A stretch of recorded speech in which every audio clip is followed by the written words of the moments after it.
Hello కానమోకు కథావచనం మోహనవచనం పరిజ్ఞాన హితభాండం నిత్య చదువరి శ్రోతలకు ఆహ్వానం నమస్కారం. చదవదగునెవరు రాసిన తదుపరి చదివిన వెంటనే మరువక పలువురికి వినిపింపబూనిన అది ఏ పరిజ్ఞాన హితభాండమౌపో మహిళ మోహనవచనమై విరాజిల్లు. పరిజ్ఞాన హితభాండం లక్ష్యం ప్రతివారీ సమాచార హక్కు, తెలుసుకునే హక్కు కూడా జీవిత హక్కుతో సమానం, జీవించే హక్కుతో సమానం. ఆ స్ఫూర్తితోనే ఇప్పుడు ఈనాడు సౌజన్య సమాచారంగా ఉపనిషత్ ఋషుల అంతర్మదనం అనేటువంటి ఈ అంశాన్ని మన కానమోకు కథావచన శ్రోతలకు అవగాహన నిమిత్తం ఇప్పుడు వినిపిస్తాను, వినండి. ఉపనిషత్ ఋషుల అంతర్మదనం. ఇక వినండి ఈ అంశాన్ని.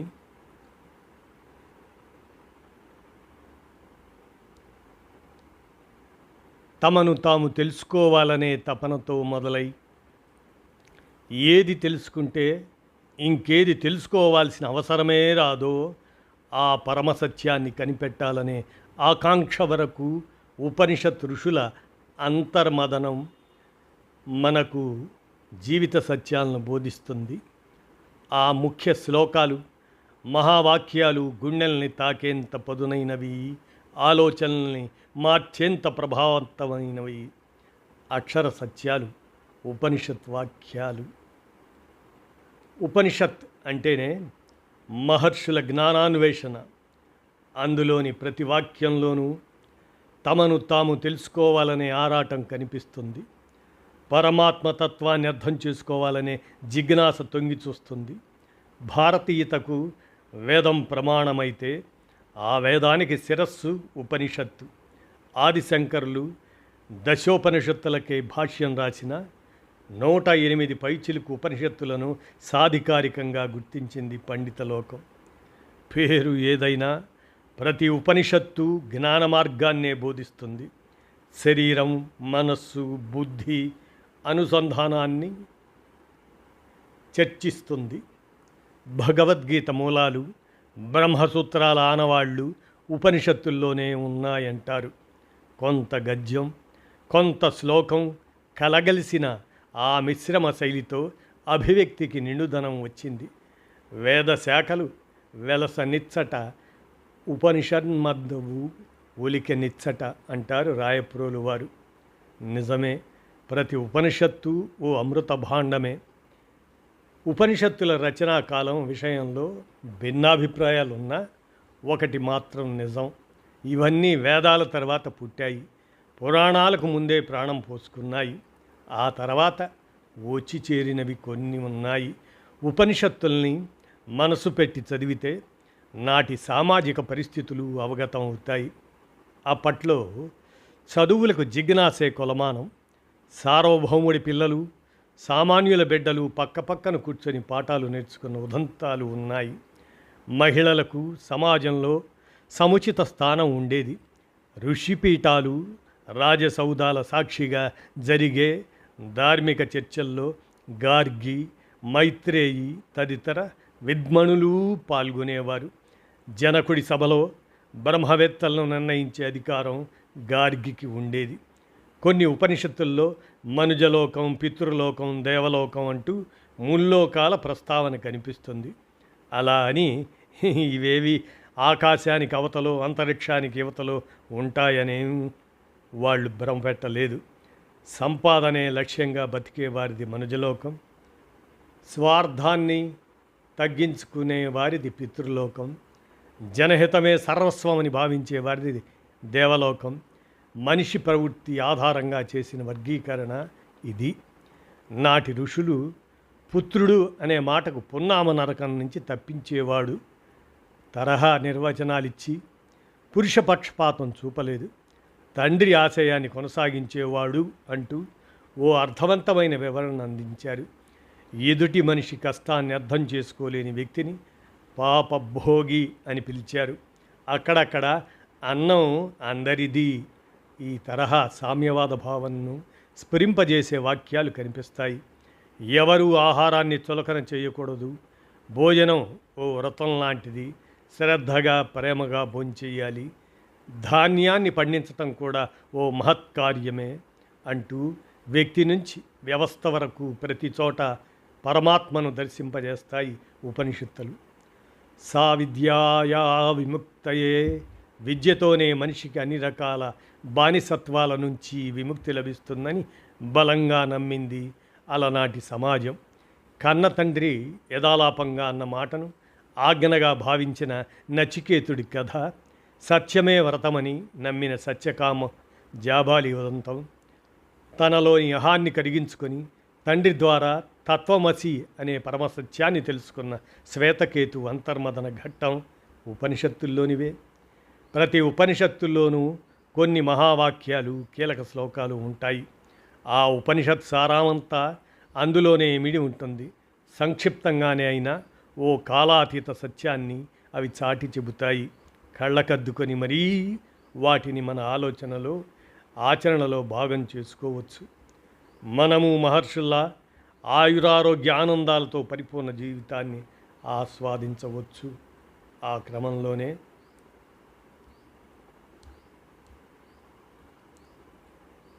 తైత్తరీయోపనిషత్, ఆనందో బ్రహ్మేతి వ్యాజనాత్, డబ్బుతోనో అధికారంతోనో వచ్చేదే అసలైన ఆనందం అయితే అగ్రరాజ్యమైన అమెరికా ఆనంద దేశం కావాలి. కానీ ఫిన్లాండ్ హ్యాపీనెస్ ఇండెక్స్లో మొదటి వరుసలో నిలుస్తుంది. ఎందుకంటే వస్తువులతోనో విజయాలతోనో లభించేది సాధారణ సుఖం మాత్రమే. హఠాత్తుగా ఓ కోరిక కలుగుతుంది. ఇక మరుక్షణం నుంచి అదే చింత. ఎలాగోలా తీర్చుకుంటాం. కాసేపు సంబరంగా అనిపిస్తుంది. ఆ తర్వాత మరో కోరిక పుడుతుంది. మళ్ళీ మనల్ని స్థిమితంగా ఉండనియదు. అదో గొలుసుకట్టు వ్యవహారం. బ్రహ్మానంద స్థితిలో ఆ ఇబ్బందే ఉండదు. అది అకారణం, శాశ్వతం. ఎవరి కారణంగానో నువ్వు ఆనందంగా ఉండటం కాదు. ఏ ప్రాపంచిక సుఖాలో నీకు ఆనందాన్ని భిక్ష వేయటం కాదు.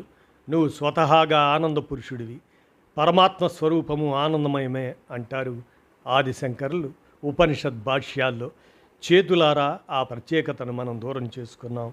పోగొట్టుకున్న దాన్ని తిరిగి సంపాదించుకోవడానికి ఒకటే మార్గం. మన ఆలోచన విధానానికి ఉపనిషత్ సూత్రాలను అన్వయించుకోవాలి. అప్పుడిక ఎక్కడి నుంచో అరువు తెచ్చుకోవాల్సిన అవసరం రాదు. నిత్యానందం మనలోనే పొంగి పొరులుతూ ఉంటుంది. కఠోపనిషత్, కచ్చిత్ ధీర ప్రత్యగాత్మానమోక్షతై, కచ్చిత్ ధీర ప్రత్యగాత్మానమైక్షత్. ఆధ్యాత్మిక పరిభాషలో ధీరత్వం అంటే కామ, క్రోధం, మదమాత్సర్యాలనే లోపలి శత్రువులను తరిమేయగల మనోశక్తి. ఉపనిషత్తుల ప్రకారం నిర్భయుడు, ఆత్మ సమీక్ష చేసుకునేవాడు, ఇంద్రియాలకు ముకుతాడు వేసిన వాడే నిజమైన ధీరుడు. ఆ ఎత్తుకు వెళ్ళినప్పుడే హృదయ నేత్రాలు తెరుచుకుంటాయి. మనిషి తన లోపలికి తాను ప్రయాణిస్తాడు. ఆ సర్వోన్నతమైన స్థితే ప్రత్యేగాత్మ. మౌనం, ధ్యానం, వైరాగ్యం ఆ మజిలీని చేరుకోవడానికి సాధన సంపత్తి. పైచూపు అనుభవాల వెంట పరుగులు తీయిస్తుంది. లోచూపు స్వస్వరూప జ్ఞానాన్ని ప్రసాదిస్తుంది. బాహ్య దృష్టి పై సృష్టిని మాత్రమే గమనిస్తుంది. లోచూపు ఆ సృష్టి మూలాల్ని అన్వేషిస్తుంది. అందుకే సత్యం బయట లేదు, నీ లోపలే ఉంది అంటారు రమణ మహర్షి. ఈ ఉపనిషత్తులోనే నచికేతుడనే బాలుడు యమధర్మరాజు సకల సంపదల్ని ప్రసాదిస్తానన్న ఆ కోరికల వలలో పడకుండా తనకు పరమసత్యమే కావాలని పట్టుబడతాడు. అది ధీరుల లక్షణం, ప్రత్యేగాత్మ స్వభావం. అమృత బిందోపనిషత్, మన ఏవా మనుష్యాణం కారణం బంధమోక్షాయో. వేల సంవత్సరాలకు పూర్వమే భారతీయ ఋషి పరంపర మనస్సు కేంద్రంగా ఆధ్యాత్మ విద్యను రూపొందించింది. నాయమాత్మా బలహీనేన లభ్య. నీ మనసు బలహీనంగా ఉన్నంతకాలం నువ్వు ఏ సత్యాన్ని తెలుసుకోలేవు అని బోధించింది. మన ఏవా మానుష్యాణం కారణం బంధమోక్షాయో. నువ్వు మరింతగా బంధాల్లో చిక్కుకున్నా, ఆ బంధనాల్ని ధైర్యంగా తెంచుకున్నా అదంతా మనస్సు ద్వారానే సాధ్యమవుతుంది అంటుంది అమృత బిందోపనిషత్. ఓ సందర్భంలో పరమాత్మ ఎవరు అనే ప్రశ్న తలెత్తినప్పుడు వరుణ మహర్షి తనయుడైన భృగువు కఠోర సాధన ద్వారా సత్యాన్వేషణ చేస్తాడు. ఆ తపస్సు ఫలితంగా దేవుడు 6 రూపాల్లో ఉన్నాడనే నిర్ధారణకు వస్తాడు. నువ్వు పండించే ఆహారంలో, నువ్వు తినే అన్నంలో, నువ్వు వడ్డించే భోజనంలో, నువ్వు సంపాదించే జ్ఞానంలో, అంతిమంగా సత్కార్యాలతో నువ్వు పొందే ఆనందంలో పరమాత్మ దర్శనమిస్తాడని చాటి చెబుతాడు. ఆ ఎరుకే ప్రజ్ఞానం. ఇదే జ్ఞానాల్లోకెల్లా అత్యుత్తమం. బృహదారణ్యకోపనిషత్. ద్వితీయాద్వై భయం భవతి. రెండోది ఉంది, మరో వ్యక్తి ఉన్నాడు అనే ఆలోచనే మనిషిని తీవ్ర అసౌకర్యానికి గురి చేస్తుంది. వెనువెంటనే ఎవరితోనూ పోటీ పడాలి, ఎవరినో ఓడించాలి, ఇంకెవరినో దారికి తెచ్చుకోవాలి అనే ఆధిపత్య పోరు మొదలవుతుంది. గెలుపు ఓటమి, మిత్రుడు శత్రువు, సంతోషం దుఃఖం, ఇలా 2 రకాల భావనలు దాగుడు మూతలాడతాయి. నిజానికి ఇవన్నీ అనుభవాలు మాత్రమే, వాటినే సత్యాలని అనుకోకూడదు. సముద్ర తీరంలో కూర్చున్నప్పుడు అదిగో చిన్న అల, ఇదిగో పెద్ద అల అంటూ అలల్ని వేరు చేసి చూస్తుంటాం. వాస్తవానికి ఆ అలలన్నీ అనుభవాల్లాంటివే. సముద్రమే పరమసత్యం. నేనొక్కడిని ఒకవైపు, మిగిలిన వాళ్ళంతా మరోవైపు అనుకున్నప్పుడు ప్రపంచం నిట్టనీలునా చీలిపోయినట్లు కనిపిస్తుంది. అదే నాలోని ఆత్మ, నీలోని ఆత్మ ఒక్కటే అని బలంగా భావించగలిగితే ఏ సమస్య ఉండదు. మనస్సును ఆ అద్వైత స్థితికి తీసుకెళ్ళినప్పుడు రెండో మనిషే కనిపించడు. నువ్వే నేను, నేనే నువ్వు. కర్రతో చేసిన ఏనుగు బొమ్మ దూరం నుంచి చూసినప్పుడు నిజమైన ఏనుగులానే అనిపిస్తుంది. అందులోని కర్ర మనకు కనిపించదు. అంటే కర్ర ఏనుగులో లీనమై ఉంటుంది. దగ్గరికి వెళ్ళి చూసినప్పుడు కర్ర మాత్రమే మిగిలి ఉంటుంది. ఏనుగు కర్రలో లీనమైపోతుంది. అలానే మన దృష్టికోణం మారనంత వరకు అసత్యం కూడా సత్యంలానే గోచరిస్తుంది. ఏది సత్యమో ఏది అసత్యమో గ్రహించి ముందుకెళ్లడమే సమన్వయ మార్గం. ఆ ప్రయాణంలో మనలో ప్రపంచాన్ని, ప్రపంచంలో మనల్ని చూసుకుంటాం. ద్వితీయాద్వై భయం భవతి. రెండోది అంటూ ఉన్నప్పుడేగా భయాలు, బాధలు.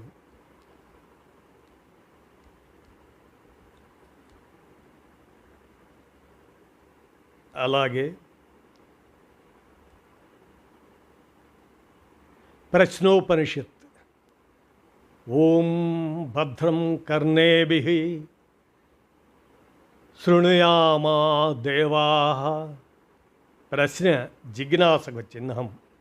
అన్నీ తెలుసుననే అహంకారంతో ప్రశ్నల్ని మనసులోనే మురగబెట్టుకుంటే ఆలోచనలు బుర్రలోనే కుళ్ళిపోతాయి. కాబట్టే ప్రశ్నోపనిషత్ ప్రశ్న అవసరాన్ని గుర్తు చేస్తుంది, ప్రశ్నించమని ప్రోత్సహిస్తుంది. 6 జిజ్ఞాసులు పిప్పిలాదుడనే మహర్షిని అడిగే ప్రశ్నలు, ఆయన ఇచ్చే సమాధానాల సారాంశమే ప్రశ్నోపనిషత్. ఆరంభంలోని శాంతి మంత్రం ఈ ఉపనిషత్తుకు హృదయ సమానం. ఓం భద్రం కర్ణేభిః శృణుయామా దేవః. మా చెవులు మంచి మాటలే వినాలి, మా కళ్ళు మంచి దృశ్యాలే చూడాలి అంటూ పరమాత్మను ప్రార్థించాల్సిన అవసరం ఉపనిషత్తుల కాలంతో పోలిస్తే ఇప్పుడే ఎక్కువేమో. ఎందుకంటే సామాజిక మాధ్యమాల్లోని ఫేక్ న్యూస్లు, డీప్ ఫేక్ వీడియోలు మనలోని ఉద్వేగాల్ని నెచ్చగొడుతున్నాయి. వాటి ప్రభావం ఆరోగ్యం మీద పడుతుంది. ఎలాగైనా ఆ గండాన్ని తప్పించుకోవాలి. స్థిరైరంగై సుష్టాం వాగం సస్తనూభిః అంటూ ఏ వంకర్లు లేని బుద్ధిని, ఏ లోపాలు లేని శరీరాన్ని ప్రసాదించమని ప్రశ్నోపనిషత్తు పరబ్రహ్మను ప్రార్థించేది ఆ సదాశయంతోనే. మనలో, సమాజంలో, మొత్తంగా విశ్వంలో ప్రశాంతత నెలకొనడమే నిజమైన శాంతి. అందుకే ప్రతి శాంతి మంత్రం చివరిలోనూ మొత్తంగా 3 శాంతులు ఉంటాయి. ఓం శాంతి శాంతి శాంతి. ఇక మండూక ఉపనిషత్. సత్యమేవ ఏతే నానృతం స్వార్థం, కుట్ర, తాపత్రయం, ఈషణత్రయాలు ఈ 3 కట్టగట్టుకొని సత్యాన్ని మరుగుపరుస్తాయి. అంతా నాదే అనే కూపస్థ మండూక స్వభావం స్వార్థానికి తెరలేపుతుంది. నేనే పైచేయి సాధించాలి అనే దురాలోచన కుట్రలకు ఉసిగొలుపుతుంది. నా వాళ్లే బాగుపడాలి అనే తాపత్రయం మమకారాలకు బందీని చేస్తుంది. ఉపనిషత్తుల ప్రకారం సత్యం 3 స్థాయిల్లో ఉంటుంది. వాక్ సత్యం, జీవన సత్యం, పరమ సత్యం. మనిషి అన్నవాడు సర్వకాల సర్వావస్థలోనూ సత్యమే చెప్పాలి, సత్య మార్గంలోనే నడవాలి. ఈ 2 సాధ్యమైన వారికే పరమసత్యం గోచరమవుతుంది. అప్పుడప్పుడు అక్కడక్కడ అసత్యానిదే పైచేయి అయినట్టు అనిపించినా ఆ పరిస్థితి తాత్కాలికమే. అంతిమంగా సత్యమేవ జయతే నానృతం, సత్యమే గెలుస్తుంది, అసత్యం మాత్రం కాదు. నిత్య జీవితంలో ఏదో ఓ రూపంలో పంచేంద్రియాలు మనల్ని పక్కదారి పట్టించే ప్రయత్నం చేస్తుంటాయి. పొరపాటును కూడా ఆ వలలో పడకూడదు. పాపం చేప, దాని నాలుకే దాన్ని మోసం చేస్తుంది. అణుచుకోలేని జిహచాపల్యం గేలానికి చిక్కుకునేలా చేస్తుంది. జింక పరిస్థితి అలాంటిదే. దాని చెవులే దాన్ని బలిపీఠం ఎక్కిస్తాయి. వేటగాడి అలికిడిని పసిగట్టడంలో విఫలమవుతాయి. మిడత పరిస్థితి మరీ అన్యాయం. దాని కళ్ళే దాన్ని భ్రమంలో ముంచేస్తాయి. ఆకర్షణీయంగా కనిపించేసరికి అగ్నిలోకి దూకేస్తుందా ఆ ప్రాణి. కాబట్టి ఆ 5 గుర్రాలను దారిలో పెట్టకపోతే పెను ప్రమాదం తప్పదని ఉపనిషత్తులు హెచ్చరిస్తాయి. అంతిమంగా సత్యదర్శనము చేయిస్తాయి. ఇక ఈశావాస్యోపనిషత్. ఈశావాస్యమిదం సర్వం. గుళ్ళో ఎంత భక్తిగా ఉంటాం, ఇంట్లో ఎంత శ్రద్ధతో పూజలు చేస్తాం. ఒక్కసారి కాలు బయట పెట్టామా ముసుగులన్నీ తీసేస్తాం, విలువలన్నీ వదిలేస్తాం. లోపలి పశు ప్రవృత్తి బయటికి వచ్చేస్తుంది. దీనికి కారణం పరమాత్మను గర్భాలయానికో పూజా గృహానికో పరిమితమైన రాతి బొమ్మగా చూడటమే. మనలోని ఆ తప్పును సరిదిద్దడానికే పరమేశ్వరుడు జగమంతా విస్తరించి ఉన్నాడు అని సాధికారికంగా ప్రకటిస్తుంది ఈశావాస్యోపనిషత్. ఈ భూమండలాన్నే పరమాత్మ నిజ నివాసంగా అనుసంధానించుకోవాలని బోధిస్తుంది కూడా. ఏకో దేవ సర్వభూతేశ గూఢ. నువ్వుల్లో నూనెలా, పెరుగులో నెయ్యిలా, భూగర్భంలో నీరులా పరమాత్మ నీలోనే ఉన్నాడు. ఎక్కడెక్కడో ఎవరెవరిలోనో వెతుకుతూ సమయాన్ని వృధా చేసుకోవద్దని అక్షింతలు వేస్తుంది మరో ఉపనిషత్ వాక్యం. ఆ ఎరుక కనుక సాధ్యమైతే మనల్ని మనం చూసుకునే పద్ధతి మారిపోతుంది. సమాజాన్ని చూసే విధానంలోనూ మార్పు వస్తుంది. శ్వేతాత్వతరోపనిషత్. శృణ్వంతు విశ్వే అమృతస్య పుత్రః. సంసార సాగరంలో మునకలేస్తున్న దురదృష్టవంతుడునను, కోరికల ఊబిలో చిక్కుకుపోయిన శాపగ్రస్తుడునను మనిషి మీద నెగిటివ్ ముద్రలు వేయలేదు ఉపనిషత్తులు. లోపాలు అజ్ఞానాలతో సహా అతన్ని యథాతథంగా ఆమోదిస్తాయి. అత్యున్నత స్థానంలో నిలబెట్టి అమృతస్య పుత్రః అంటూ సగౌరవంగా సంబోధిస్తాయి. నిరుపేదవి కావచ్చు, నిరక్షరాస్యుడి కావచ్చు, అసలు ఆత్మజ్ఞానమే లేకపోవచ్చు, అయినా సరే నువ్వు ఉత్తమోత్తముడివే అంటూ ధైర్యం చెబుతాయి. అరణి కర్రలో అగ్ని అంతర్లీనంగా ఉంటుంది. యాజ్ఞికులు మరో వస్తువుతో దాన్ని మదించినప్పుడు ఆ రాపిడికి అందులోని నిప్పు బయటికి వస్తుంది. మనలోని శక్తి సామర్థ్యాలు అలాంటివే. బలమైన సాధనతోనే ఓ రూపాన్ని సంతరించుకుంటాయి అంటూ మనిషికి తనను తాను పరిపూర్ణుడిగా తీర్చిదిద్దుకునే అవకాశం ఇస్తుంది శ్వేతాశ్వతరోపనిషత్. ఆధునిక యుగంలో అపారమైన అవకాశాలు ఉన్నాయి. ఎదగాలనుకునే వారికి ఆకాశమే హద్దు, లేనిదంతా ఆత్మవిశ్వాసమే. నీలో అనంతమైన శక్తి ఉంది అని గుర్తు చేయటం ద్వారా ఆ మనోజాఢ్యాన్ని తొలగిస్తుంది. కాబట్టే ఉపనిషత్తులు మనిషిని భయపెట్టే రచనలు కాదు, అంతర్లీన శక్తిని మేల్కొలిపే అమూల్య గ్రంథాలు అంటారు స్వామి వివేకానంద. ఉపనిషత్తులు ఎవరు అనే ప్రశ్నతో మొదలై నేనే అనే సమాధానంతో ముగుస్తాయి. అహం బ్రహ్మస్మి అనే నిర్ధారణకు వచ్చేస్తాయి. అలా అని ఎక్కడా పిడివాదం ఉండదు. నమ్మి తీరాల్సిందే అన్న హెచ్చరిక కనిపించదు. అది వేదవాక్ అయినా సరే గుడ్డిగా అనుసరించాల్సిన అవసరం లేదని, నీకు నువ్వుగా నిర్ధారణ చేసుకోవాల్సిందేనని స్పష్టం చేస్తాయి. ఉత్తిష్టతః జాగ్రత్త ప్రాప్యవరా అన్నిబోధత. అజ్ఞానం, అహంకారం, నిర్లక్ష్యం, నిర్లిప్తత ఏదైనా కావచ్చు. తక్షణం ఆ మత్తును వదిలించుకో, లక్ష్యాన్ని నిర్దేశించుకో, నిర్భయంగా బయలుదేరు. అవసరమైతే ఆ ప్రయాణంలో నీకంటూ ఓ మార్గదర్శిని ఎంచుకో. నిద్రాణ స్థితిలో ఉండటం అంటే నిండైన జీవితాన్ని చేజార్చుకోవడమే. అలా అని పరమోన్నత స్థానాన్ని చేరుకోవడము అంత సులభమేం కాదు. అయినా సరే ఆ ప్రయత్నాన్ని ఉపసంహరించుకోకూడదు.